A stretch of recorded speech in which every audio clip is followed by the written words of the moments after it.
Shalom, selamat pagi Bapak Ibu yang dikasihi Tuhan Yesus. Kita bertemu kembali hari ini untuk merenungkan firman Tuhan. Hari ini Minggu 12 April 2020, hari kebangkitan Tuhan Yesus yang kita rayakan di seluruh dunia. Kita akan mendengarkan firman Tuhan pagi hari ini. Namun sebelumnya, mari kita berdoa. Bapa kami di sorga yang mulia, Tuhan Yesus Allah kami yang rahmani. Kami umat-Mu datang mengucap syukur atas kasih kemurahan dan kebaikan Tuhan dalam hidup kami, umat-Mu yang Tuhan kasihi. Pagi hari ini Tuhan, kami datang berserah penuh, memohon kembali belas kasihan Tuhan untuk firman Tuhan yang akan hamba-Mu sampaikan. Tolonglah ya Bapa, agar kami mengerti, tetapi juga menjadi pelaku Tuhan, menjadi berkat dan nama Allah ditinggikan. Dalam nama Tuhan Yesus. Amin. Bapak Ibu jemaat yang dikasihi oleh Tuhan Yesus, firman Tuhan hari ini diambil dari surat Rasul Paulus kepada jemaat di Roma, dalam Roma pasal 6 ayat yang ke-9. Demikian firman Tuhan. Karena kita tahu bahwa Kristus sesudah ia bangkit dari antara orang mati, ia tidak mati lagi. Maut tidak berkuasa lagi atas dia. Amin. Tema firman Tuhan hari ini adalah Yesus Kristus, Tuhan yang mengalahkan maut. Kunci kehidupan orang Kristen ditemukan dalam persatuannya dengan Kristus, baik dalam kematiannya maupun dalam kebangkitannya. Hal ini semata-mata terjadi oleh karena anugerah Tuhan. Anugerah artinya kita tidak mendapatkan apa yang pantas kita terima. Seperti Kristus, dia tidak berdosa, tapi justru dia mendapatkan apa yang layak dia terima. Seperti murka Allah yang adil berlaku atasnya.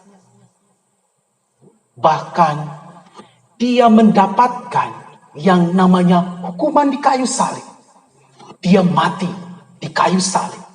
Sekali untuk selama-lamanya. Dan dalam melakukan itu, anugerahnya membebaskan saya dan saudara dari hukum dosa, dari maut, dan terakhirnya dari kuasa dosa. Oleh karena itu Bapak Ibu Saudara yang dikasihi Tuhan Yesus, firman Tuhan hari ini menegaskan bahwa Kristus sesudah ia bangkit dari antara orang mati, ia tidak mati lagi.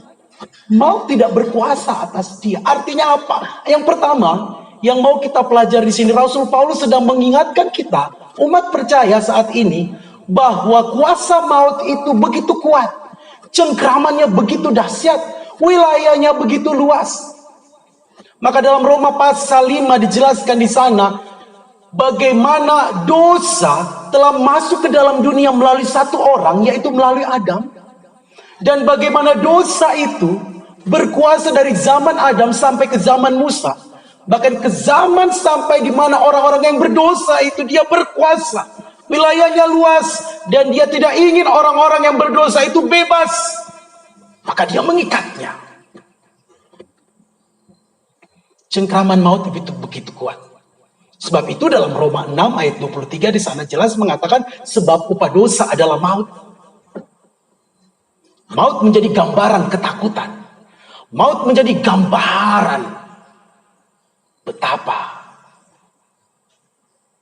kuasa dosa itu menjatuhkan setiap manusia untuk berada di pihaknya. Gambaran ini semakin jelas bagaimana dosa itu mengikat orang yang berdosa itu untuk menjadi hambanya, menjadikannya sebagai kaki tangan dosa, menjadi alat dan senjata kelaliman, melakukan hanya keinginan-keinginan dosa, dan tiap-tiap hari kesukaannya, hobinya adalah berbuat dosa. Dan perhatikan ini Bapak Ibu Saudara, dan ironisnya adalah dia bergumul ketika tidak berbuat dosa. Sangat ironis. Melihat fakta dan dahsyatnya kuasa dosa itu dan maut tadi dikatakan sebagai upahnya. Lalu apa yang harus kita lakukan sebagai umat Tuhan saat ini? Apa yang harus kita lakukan sebagai orang percaya, orang Kristen saat ini? Apakah kita bisa membebaskan diri kita sendiri dari maut? Apakah kita bisa memerdekakan kita diri sendiri dari perhamba dosa? Bapak Ibu perhatikan ini. Jawabannya tidak bisa. Bagaimana mungkin orang yang berdosa membebaskan orang berdosa? Bagaimana mungkin orang yang berhutang bisa membebaskan orang yang berhutang? Bagaimana mungkin orang yang menjadi hamba bisa membebaskan dirinya dari Tuhan? Tidak bisa. Tidak bisa itu. Namun, hari ini ada berita sukacita. Kristus sesudah bangkit dari antara orang mati, ia tidak mati lagi.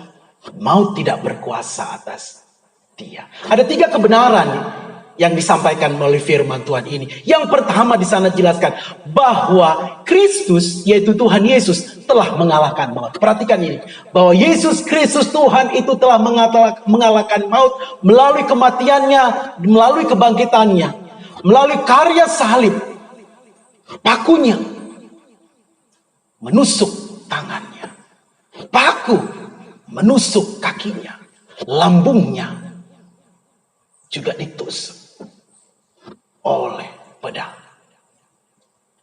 Tapi ingat, dia bangkit. Yang kedua, bahwa kematiannya hanya 1 kali dan untuk selama-lamanya. Dia tidak mati lagi. Dalam kematian yang maut dikalahkan. Bapak Ibu perhatikan ini, Paulus di situ memberikan satu gambaran garis yang jelas. Dia tidak mati lagi. Apa artinya ini? Paulus sedang mengingatkan pembacanya pada zaman itu, konteks juga kita pada saat ini, bagaimana orang-orang pada zaman itu yang menyembah Allah-Allah lain, ilah-ilah lain, dewa-dewa lain, bagaimana orang dewa Allah yang mereka sembah itu mati, hidup lagi, mati, bangkit lagi, demikian iramanya terjadi. Yesus tidak demikian. Kematiannya juga berbeda dengan kematian Lazarus, karena Lazarus ketika dia mati lalu dibangkitkan oleh Kristus, dia mati lagi. Tapi Kristus tidak. Yang ketiga, dalam kebangkitan Kristus, kita umat percaya dapat menjalani hidup yang baru dalam Tuhan. Maka pertanyaannya, mengapa maut tidak berkuasa lagi atas Yesus setelah kebangkitannya? Sebab kematiannya itu adalah kematian atas dosa. Kematiannya itu kematian bagi dosa. Maka Kristus mengalahkan maut, kuasa maut dihancurkan. Saya dan saudara dibebaskan dari perhambaan dosa. Saya dan saudara dibebaskan dari kutuk kuasa dan maut. Karena Kristus telah mengalahkan maut. Menjadi penutup firman Tuhan hari ini bagi kita. Jangan serahkan anggota tubuhmu kepada dosa, agar tidak dijadikan senjata kelaliman. Tapi serahkanlah seluruh anggota tubuhmu, lidah, telinga, kuping, pikiran, dan sebagainya itu menjadi senjata kebenaran dalam Kristus. Kita hidup bersama Kristus, dipersatukan dalam Kristus. Paku tidak dapat menahan Yesus di kayu salib.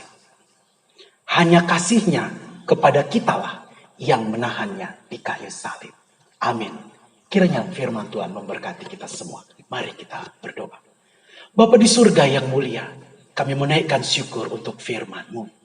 Kuasa-Mu, kasih-Mu, begitu hangat bagi kami. Sehingga membebaskan kami dari kutuk, dari maut, dari perhambaan dosa. Oleh karena anugerah Tuhan, kami percaya kepada kuasa-Mu Kristus. Terima kasih Tuhan untuk kuasa-Mu. Ini kami umat-Mu, milik kepunyaan-Mu. Dalam nama Yesus kami bersyukur. Amin. Kiranya firman Tuhan memberkati kita semuanya. Dan kami Gereja Reformasi Indonesia bakal Jemaat Plasma 5 Ngabam mengucapkan Selamat Paskah untuk kita semua. Kiranya Tuhan Yesus memberkati kita. Shalom, Tuhan Yesus memberkati.